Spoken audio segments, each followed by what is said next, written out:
Et on en parle avec vous, Sadek Al-Sar, bonjour. Bonjour. Vous êtes ancien diplomate yéménite, aujourd'hui vous présidez l'association Salam for Yemen. Vous êtes confiant dans l'engagement de ces pourparlers au Koweït? Cette fois-ci, oui. Cette fois-ci, ça a l'air très sérieux parce que pour la première fois, les Houthis, ce qu'on appelle, mais leur mouvement c'est Ansar Allah, se sont rendus à Riyad. Donc les Saoudiens et les Houthis se sont entretenus pour la première fois, alors qu'ils n'acceptaient pas ça avant.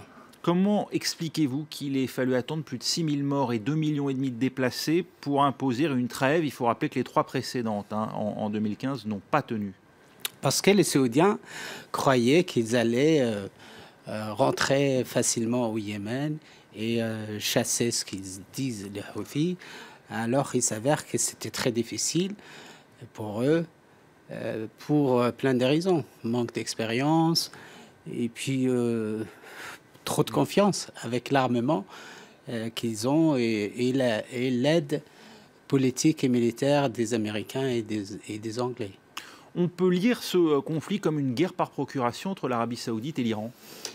C'est ce qu'ils veulent les Saoudiens faire croire à tout le monde. Mais en réalité, c'est beaucoup plus complexe que ça. L'Arabie Saoudite a vu mal l'arrivée des printemps arabes dans la région et notamment au Yémen. Alors que le Yémen est son voisin le plus proche. Donc ils se sont intervenus facilement à Bahreïn. Ils ont essayé de mettre le chaos en Syrie, le Yémen. Ils n'ont pas réussi. Oui, dans le cas du Yémen, ça s'est fait en 2 temps, puisqu'on a assisté d'abord au départ du président Saleh, avant de voir son successeur à son tour contesté, cette fois par les rebelles chiites houthis alliés au président Saleh. C'est sûr, mais il faut dire qu'Abdrabbo n'a pas tenu... Abdrabbo Hadi, qui est donc aujourd'hui réfugié en Arabie Saoudite. Qui est réfugié en Arabie Saoudite. Et donc le président en exercice. Exactement. Il n'a pas tenu parole parce qu'il a été élu que pour 2 ans.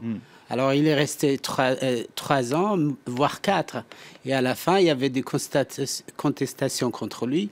Et les Houthis en ont profité pour l'obliger à démissionner.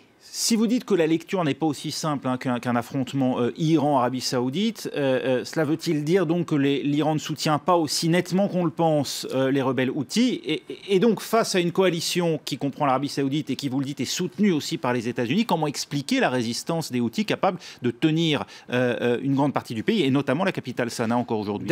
D'abord, leur expérience sur le terrain, parce qu'ils ont mené 4 guerres contre l'ancien régime de Saleh. Il ne faut pas oublier ça.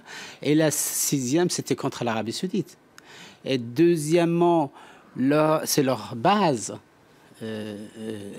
au nord notamment. Sans aide logistique et financière de l'Iran ou du Hezbollah aujourd'hui? Bien sûr, parce qu'ils ont pris beaucoup d'armements à l'armée quand ils sont rentrés à Sanaa. Ils ont pris d'abord Amran et ils ont pris beaucoup des bases militaires. Donc, ils se sont procurés d'armements qui existent déjà sur place. L'Iran, vraiment, on n'a jamais trouvé de preuves. Sinon, on le verrait déjà.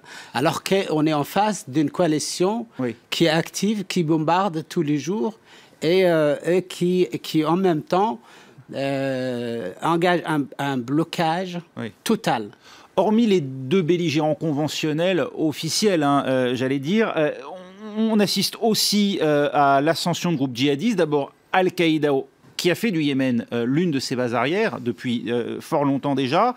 Et aujourd'hui, le groupe État islamique qui revendique régulièrement des attentats. Quel est aujourd'hui le pouvoir réel de Daesh au Yémen? Il y a 2 conséquences qui sont très graves de l'intervention de l'Arabie Saoudite et de la coalition. La première, c'est la famine qui va bientôt arriver au Yémen si on ne fait pas quelque chose. C'est pour ça que tout le monde aujourd'hui est sérieux pour négocier. Parce que l'ONU et les ONG n'arrêtent pas d'alarmer contre une famine au Yémen due au blocage et au blocus maritime, terrestre et aérien.